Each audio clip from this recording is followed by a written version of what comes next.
ರೈತರ ಬಗ್ಗೆ ಪದೇ ಪದೇ ನಾಲಿಗೆ ಹರಿಬಿಡುವ ಸಚಿವ ಶಿವಾನಂದ ಪಾಟೀಲ್. ರೈತರ ಬಗ್ಗೆಯ ಹೇಳಿಕೆ ಇದೇ ಮೊದಲೇನಲ್ಲ.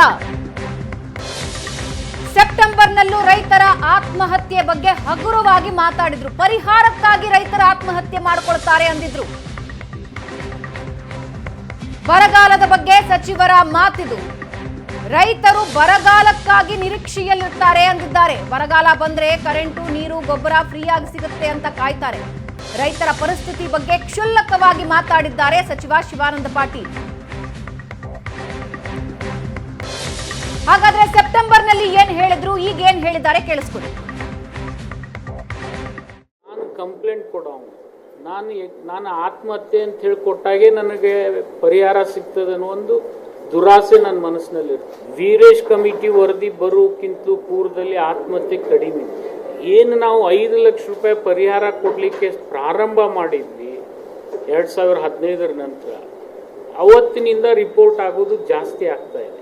ಕೆಲವು ಮುಖಂಡರು ಏನು ಮಾಡ್ತಾರೆ, ಏನಾದರೂ ಪರಿಹಾರ ಸಿಗ್ಬೋದು ಅನ್ನೋ ಒಂದು ಆಸೆಗೆ ಬಿದ್ದು ಆ ಥರ ತಪ್ಪು ವರದಿ ಮಾಡ್ತಾರೆ. ನಾನು ಕಂಪ್ಲೇಂಟ್ ಕೊಡೋ ನಾನು ಆತ್ಮಹತ್ಯೆ ಅಂತ ಹೇಳಿ ಕೊಟ್ಟಾಗೆ ನನಗೆ ಪರಿಹಾರ ಸಿಗ್ತದೆ ಅನ್ನೋ ಒಂದು ದುರಾಸೆ ನನ್ನ ಮನಸ್ಸಿನಲ್ಲಿರುತ್ತೆ. ವೀರೇಶ್ ಕಮಿಟಿ ವರದಿ ಬರೋಕ್ಕಿಂತಲೂ ಪೂರ್ವದಲ್ಲಿ ಆತ್ಮಹತ್ಯೆ ಕಡಿಮೆ. ಏನು ನಾವು 5 ಲಕ್ಷ ರೂಪಾಯಿ ಪರಿಹಾರ ಕೊಡಲಿಕ್ಕೆ ಪ್ರಾರಂಭ ಮಾಡಿದ್ವಿ 2015 ನಂತರ, ಅವತ್ತಿನಿಂದ ರಿಪೋರ್ಟ್ ಆಗೋದು ಜಾಸ್ತಿ ಆಗ್ತಾ ಇದೆ. ಕೆಲವು ಮುಖಂಡರು ಏನು ಮಾಡ್ತಾರೆ, ಏನಾದರೂ ಪರಿಹಾರ ಸಿಗ್ಬೋದು ಅನ್ನೋ ಒಂದು ಆಸೆಗೆ ಬಿದ್ದು ಆ ಥರ.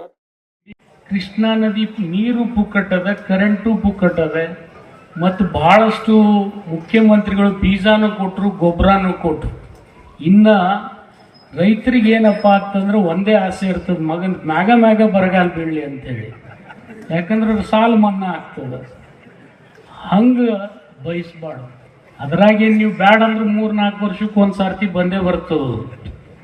ಆದರೂ ಈ ಸರ್ತಿ ಬಂದದ್ದು ನೋಡಿದ್ರೆ ಇಲ್ಲಿ ಮೊನ್ನೆ ಸಿದ್ದರಾಮಯ್ಯನೂ ಹೇಳಿಬಿಟ್ಟ, ಮೀಡಿಯಂ ಟರ್ಮ್ ಲೋನಿಗೆ, ಮಧ್ಯಮ ಅವಧಿ ಲೋನಿಗೆ ನಾನು ಬಡ್ಡಿ ಬಿಡ್ತೀನಿ ಅಂತ ಹೇಳ್ಬಿಟ್ಟ. ಇನ್ನು ಕೆಲವೊಬ್ರು ಸಾಲನೇ ಸೂಟು ಬಿಟ್ಟಾರೆ, ನಿಮಗೇನು ಹೇಳಬೇಕಾಗಿಲ್ಲ. ಅದು ಇದೇ ಸಿದ್ದರಾಮಯ್ಯನೂ ಬಿಟ್ಟಾರೆ, ಕುಮಾರಸ್ವಾಮಿನೂ ಬಿಟ್ಟಾರೆ, ಯಡಿಯೂರಪ್ಪನವರು ಬಿಟ್ಟಾರೆ. ನಾನು ಇಲ್ಲ ಅಂತ ಹೇಳೋದಿಲ್ಲ.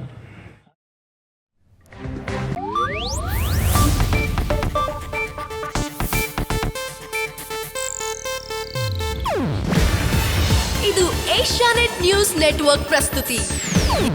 ನೀವು ನೋಡ್ತಿದ್ದೀರಾ ಏಷ್ಯಾನೆಟ್ ಸುವರ್ಣ ನ್ಯೂಸ್.